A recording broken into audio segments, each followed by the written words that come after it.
Sam, something I'd like to discuss with you. Yeah. Is the state of music festivals. Specifically the rock and metal kind, that variety. They're a staple within our scene. Not only are there more of them than ever before, but they're bigger, they're better, and they finally seem to be springing up in more corners of the map than just Europe and the southern part of the US. So I think with a lot of what's been going on, it's worth talking about it right now. Okay, sure. Now, you kind of opened up by saying these were bigger and better, but I believe the impetus for this is, are they better? It's certainly something we're going to get into. Okay, let's do it then. Yeah, right. So with that all in mind, it hasn't all been, sunshine and rainbows. We're going to break down Happy Pride Month. We're going to break down the good, the bad, and the ugly, because there has certainly been a lot of that just recently even. And I want to determine with you what exactly the state of music festivals right now happens to be. SOMF. Let's do it. SOMF. That's true. So the way I want to do it is we're going to go through the good, the bad, and the ugly. I've got it all broken down. We're going to start just like that. We're going to start with the good, and you add in anything that I may have forgotten, but I'm going to kind of bullet point list these off, and I'm going to pick your brain a little bit. Okay. I think this is an interesting point of context that I think we should provide going into this, which is neither you or I has attended one of these modern festivals. We've never been to a festival. So a lot of this is sort of an armchair, both appreciation and criticism of how we interpret them based off of the general feedback we tend to get from a lot of people by running, a popular alternative music page. Yeah. We have been to a festival, though, and we'll get to it. We've been to a festival? We've been to a festival. We'll get to it. Okay, if you say so. We'll get to it. The good, okay? The biggest C names in history, they're out of retirement. We're talking My Chemical Romance, Paramore, Blink-182, System of a Down, et cetera, et cetera. They've all come out of retirement to make these festivals as big and special as possible. Would you agree?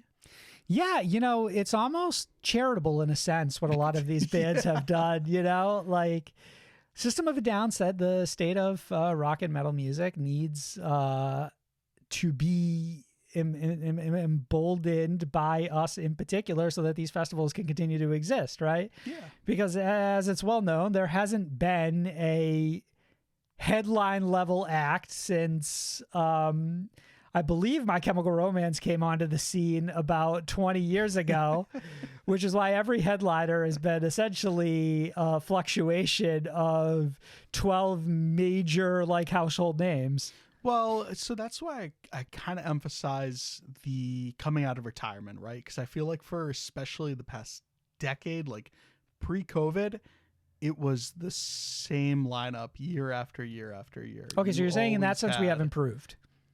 Would you disagree with that? No, I think you're right. But for me, I look at it in more of a smaller scale. I see what a lot of festivals are doing to kind of eventize their festival with names who aren't quite headline level. So special anniversary sets are more frequent. That's another bullet point. Yeah.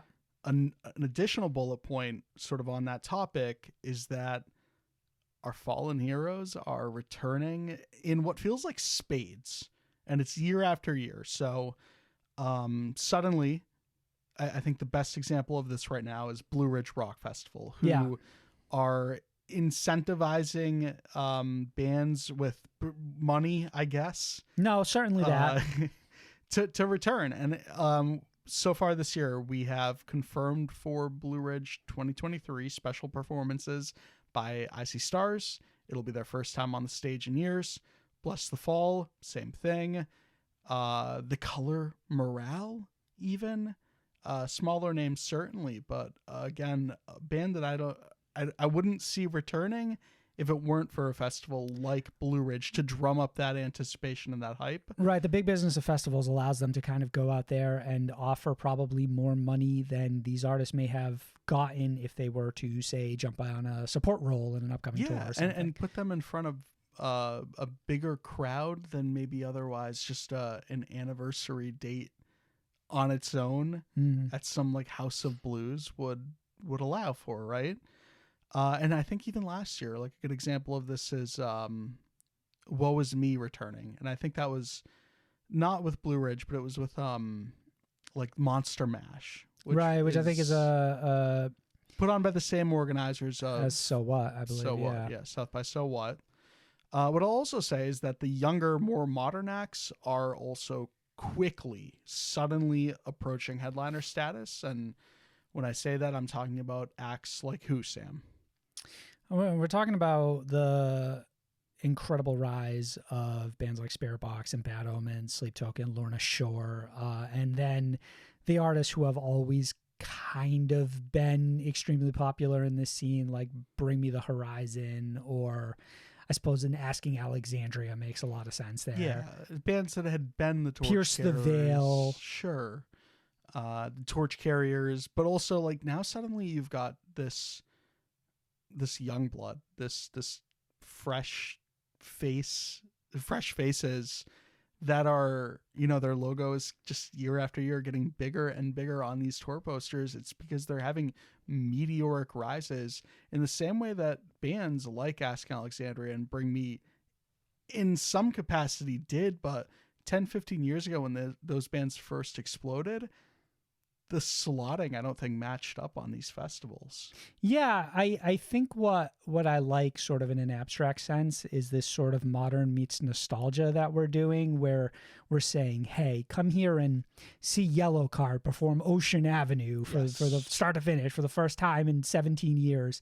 But then alternatively, you know, maybe you can learn about a band like the Home Team or Pink Shift in the process. Yeah. And I feel like even some of this is...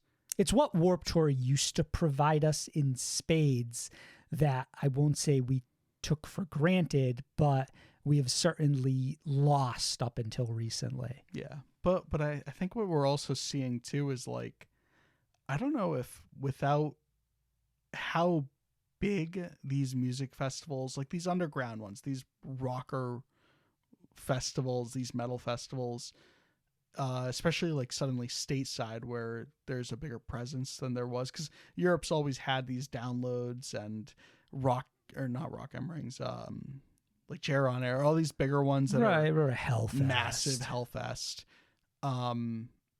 Stateside, you're seeing what feels like acts like fucking LS Dunes sort of like rise from in a sense.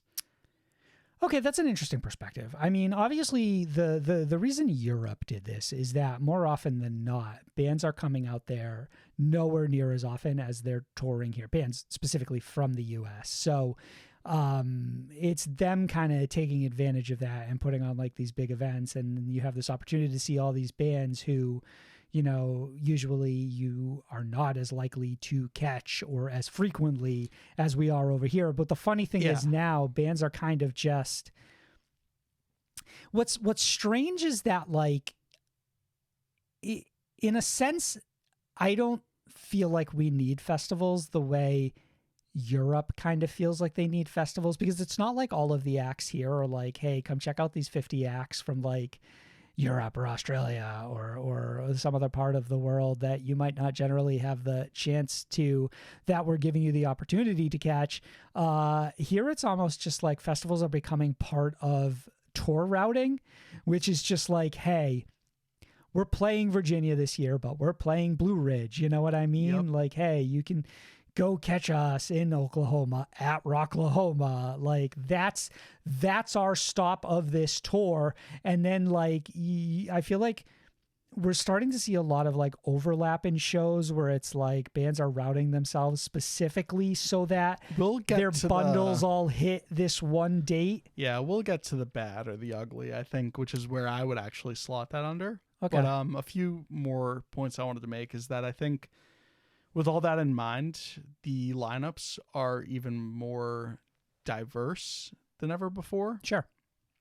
Not only do we have acts like Knocked Loose and Turnstile breaking into the mainstream festivals, Coachella, Lorna Shore with Lollapalooza, I think last year or the year before that. An even cooler example is that we have mainstream acts that are starting to break into the metal, more underground festivals. And I think the best example of this was last year's South by So What lineup, which had a stage all 3 days dedicated to rap and hip hop. And you had some really big names on that stage. Trippie Redd, 2 Chainz, Waka Flocka Flame, not the biggest, like we're not talking like Future and Drake or anything, but you've got names that are just big enough or breaking through in their own way in their own scene that are actively engaging in like our scene in a way, right? I think this is a lot of it for me is almost like looking at the possibilities of money that you're leaving on the table, right? And I think that for me, it's less something like So What and more the things like Lollapalooza and Boston Calling and stuff like this, who are like, actually, you know what? It is worth our time to at least have a couple of these artists who like have broken through in the alternative music scene and do provide something dramatically different than a lot of the other artists that we're presenting today. Even if it's just in a novelty sense of being able to be like, hey, I saw that viral death metal band everyone was talking about, Yeah. I don't know. It's certainly something that's good. Like, that's how I interpret that. With something like So What, I like... Because you also have, like, the gatekeepers who are just like, wow, turn my nose at Coachella and... Sure, but it's not worth... Knocked Loose are selling out and whatever. Right, it's not worth the air to even acknowledge the opinion, right? I know. With something like So What, I think I almost look at... Maybe depending on, like, the size of the venue that you're trying to fill up, sooner or later, you probably hit a wall with... just how many names you're able to get that kind of forces you to go look outside of that and be like, okay, well, if I'm trying to put on an event this big, it makes a lot of sense to just be like, here's a dedicated stage to a completely different like end of the culture, right? So it's like, I've gotten as many alternative rock bands on here, and I don't know if I have enough to really sell a festival this big. So let's see what happens if we were to combine that. What's interesting about So What is how this anecdotally feels like it's missing from this year's festival lineup that seems a little bit scaled back and is much more focused on just the sort of alt-rock metal scene. Yeah. So I guess it makes me wonder if they had a lot of success in trying to combine at this level, like these two different sides of the culture. Well, yeah. And that's why it is important to notate, like you said at the top of the show, that, we haven't really gone to any of these festivals. We certainly didn't go to the So What one last year. But at least on the surface, that promise is really neat, right? So we get into the bad. Let's get into the bad. And honestly, like the bad and the ugly are sort of mixed into one, but I've got 2 separate bullet points for the bad. None of these festivals are cross country. Yeah, and that's frustrating in a way because we've seen it be successful in the past, right? And I think that there's probably just too many factors that make it not worth trying. A logistical nightmare, all of right, these different right. things. Whatever relationships you have to build sort of across the country and not just like within a singular state. Probably the understanding of like, all these different laws and like venue compliance things. It's just probably like at the end of the day, is the juice worth the squeeze with an undertaking like that? Sure. So I kind of understand why they don't do it, but you're right. It does suck because there was a time where it was a possibility and it was such a cool one. Yeah. And I'm not, I'm not just talking about the states. For what it's worth, though, just to stop you real quick, we kind of are getting to a point where there's so many festivals that you could almost argue everybody does have a date relatively close enough to them with fairly similar lineups, or even like slightly different in the same way that those festival like Warped Tour runs used to be anyways. So that said, and that is what I'm referencing here, right? Warped Tour, right? They're all just not her. Sure. Yeah.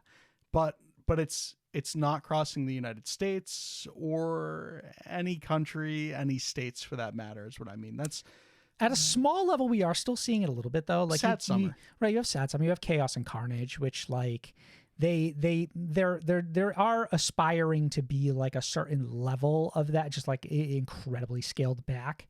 But that being said, like I don't think that either of those two tours garner the excitement and attention that these festivals do, because there's just like, it's impossible for them to match, because like at the end of the day, like some of the headliners for these festivals are just like, listen, your bread and butter might be Emotionless in White, Asking Alexandria, Bad Omens support, but your headliner's Foo Fighters. So it's like, there's just like a level of excitement that's like impossible to match there.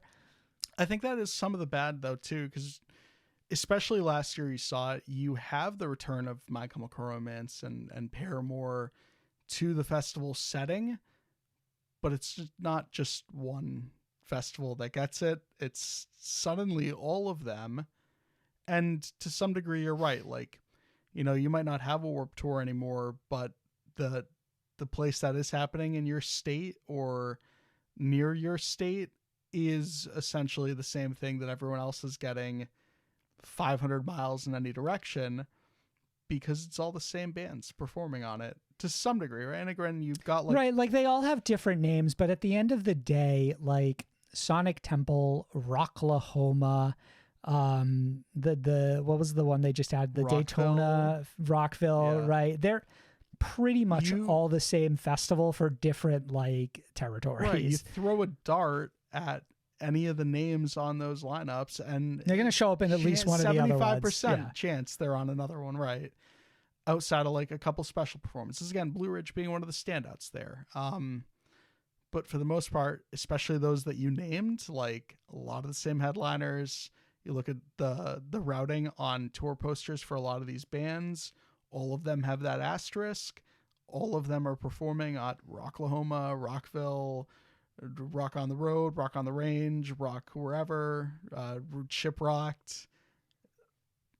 A lot of them. Yeah. God, I forgot we had festivals on the scene now. That's a good point.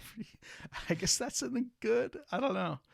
And we sort of moved to the ugly, which is, it's just the messier side of the bad, right? So to lead into this, there's 3 guarantees in life. Sam, what are they? Okay. Oh, easy. Don't get cute. Don't get cute. Life, death, and taxes. Right.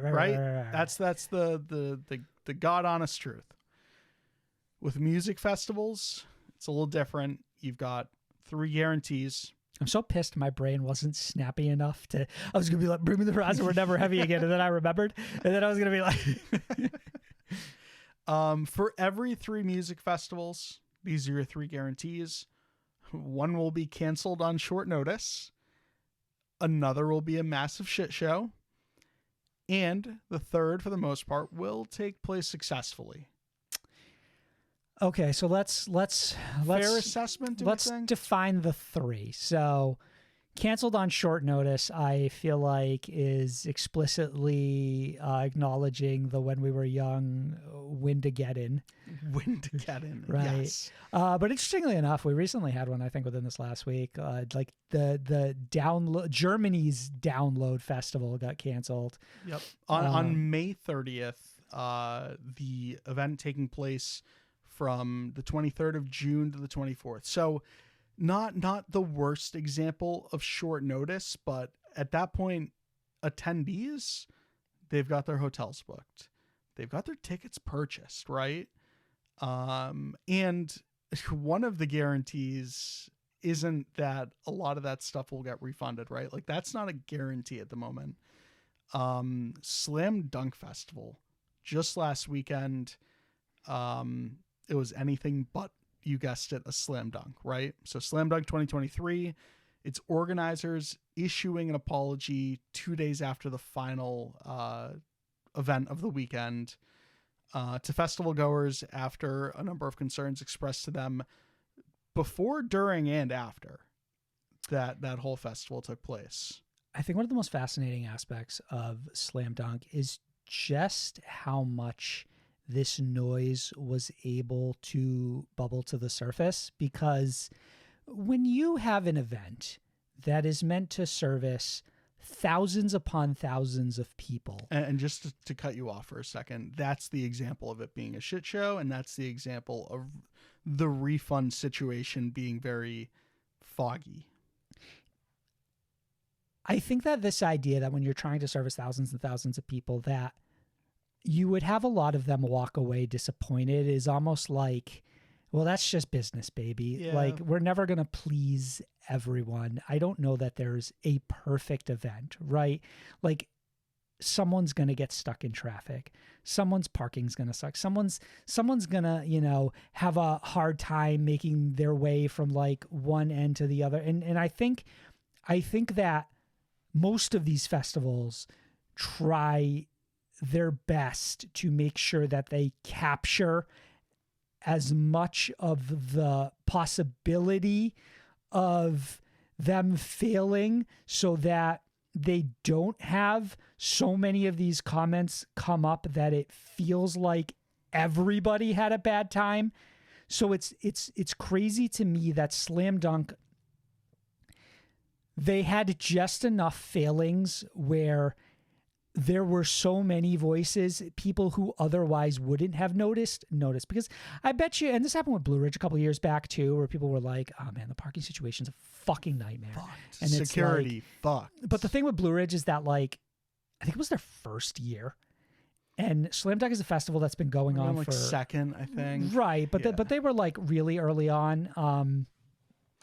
And with Slam Dunk, it's discourse, like people is like, well, it's the same people who've been running the festival forever, right? But it looks like maybe this time in particular, it got a little bit outside of like their they couldn't contain capabilities. it, right? Yeah. Slam Dunk, I think a festival that at the very least has been going on over a decade. It might be over 2 decades for all we know. But yeah, that was an important piece of the discourse. The fact that it was the same organizers, promoters, whatever, who've been running it since day one. And like you said, a lot of questions as to whether or not it's finally sort of just Has it outgrown itself? Is almost, them. I feel like, yeah. Has it escaped them? And so last year we had an example of a cancellation. Last year we had an example of a cancellation with Music Midtown Festival, which is run by Live Nation, right? So Right. not a local organizer, right? Like that's Live Nation. Those are the big boys.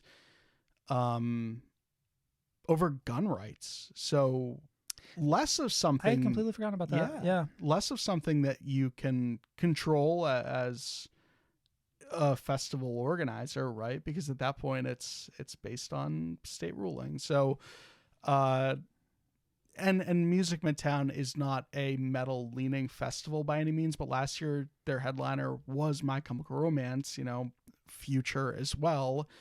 But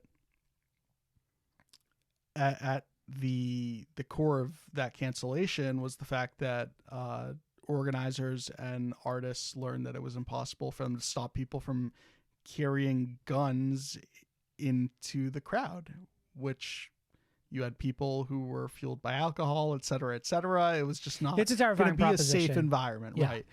An example of another short notice cancellation, and maybe the shortest notice that we've seen in recent history, happened earlier in the springtime, April 28th, a week before taking place, May 5th through the 7th in Atlantic City.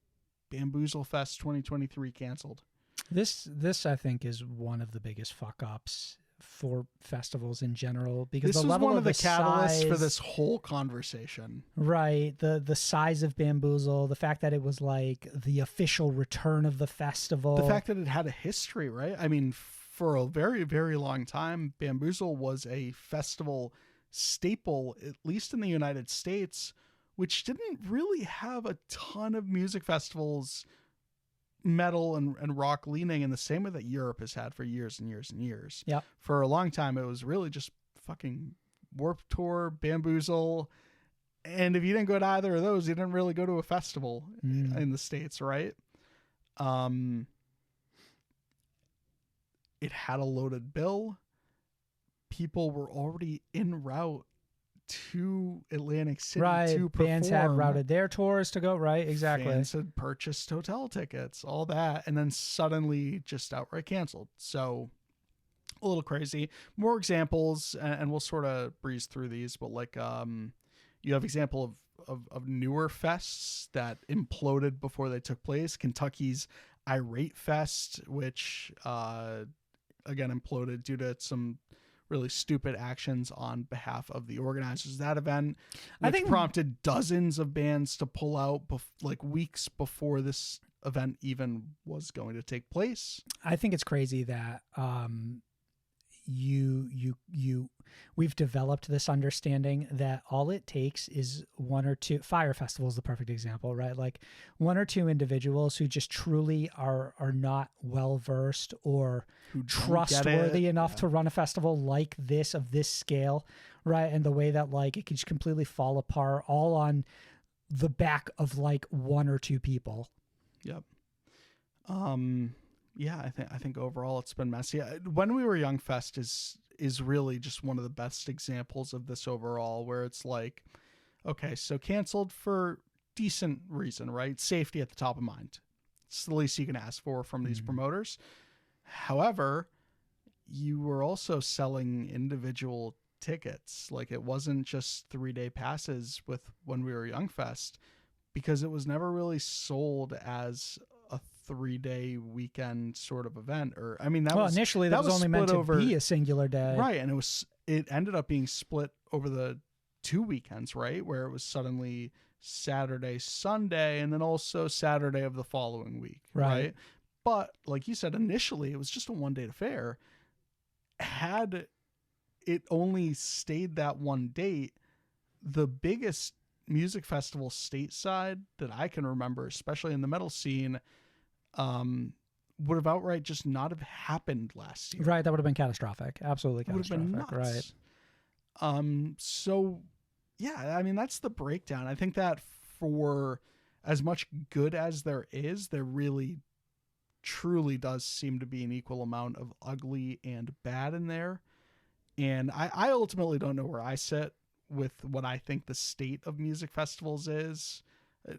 I mean, after all that discussion, do you sort of... Yeah, I do. I think the one aspect of this that maybe we need to really heavily acknowledge is the groundwell of financial support they have by virtue of the fact that they are regularly loaded with people. Like, I think there is a massive amount of success. I think it's why we've spawned so many of these festivals at this point. When We Were Young Fest crowds that the festival goers that were able to attend, oceans of people if you watch that footage.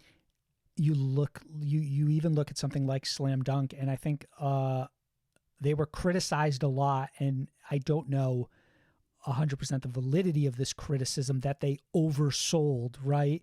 So I think even still, that speaks to the breadth of people who want these festivals, who really want to go to these festivals. You had other metal fests this year get canceled, though, because of not selling more than 5% of the capacity that they expected to.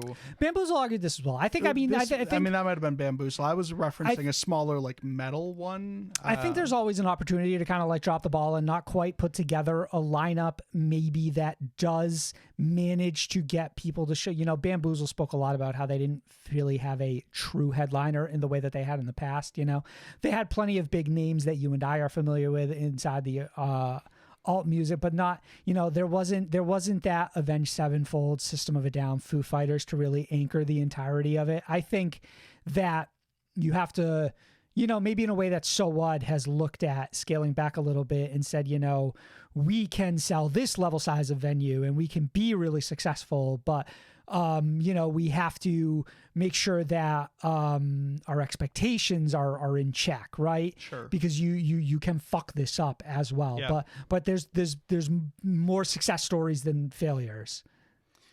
That said, hopefully a year down the road, because I mean, so we're in the middle of festival season. A lot of festivals still have yet to take place. Who knows what the discussion looks like this time next year? But I would hope at the very least that there is at some point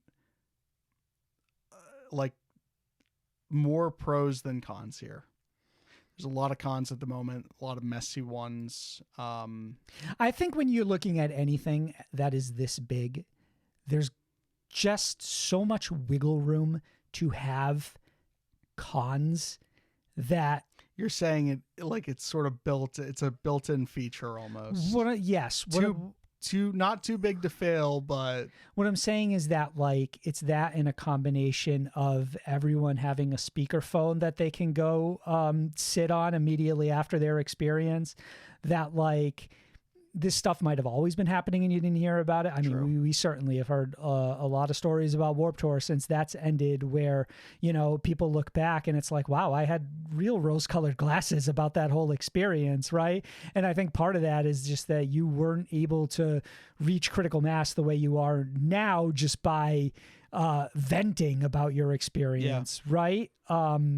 So that's also part of why, like, when you see a tour poster from one of these bands and you do have like 7 of the same like festivals listed in the same week, it's different now than it would have been in the past because I don't know, I can really just watch that performance at any of these online.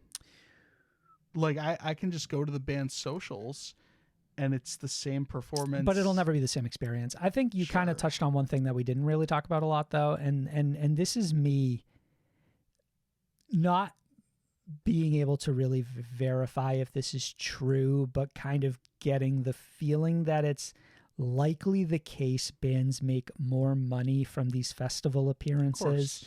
Like I think that they may get paid a slightly higher to perform at one of these than they would if they were trying to sell their own venue, and maybe a lot of that depends on like the level of popularity of the band, like you know, maybe there's an in between where it doesn't really matter, or there's a bottom where that's not really the case, or a top where you know, like I don't know if it's 100% through rate, but I think potentially a lot of these bands are saying, yeah, I would rather play Blue Ridge and be wide open to a significantly bigger audience than I would have gotten if I sold out a venue right down the street. Sure. For my fans, right? I would guess that the guarantee is a little higher for sure, but you also have to. But maybe there's even like a guarantee that you're going to sell more merch that day, right? Right. That's where I was heading with it, because you also have the ability to gain new fans that maybe you didn't, right? And it could be a little bit of a gamble, you know. Maybe you end up going against some other bands that like otherwise you wouldn't have had competition there to begin with, right? Yeah. So all that being said, what do I think the state of music festivals is? I think it's mostly good, But more so than that, I think it's kind of exciting to see where we go from here. It's sort of a hot mess in the best way. Yeah, sure. I think hot mess is a little extreme, but I understand what you're trying to say here. But I'm really interested to see what maybe a lot of the people who have attended all of these fests have to say. So, leave some comments down below and let us know what your experience is, what you think the state of music festivals is. And I don't know, maybe we revisit this topic one day. Yeah.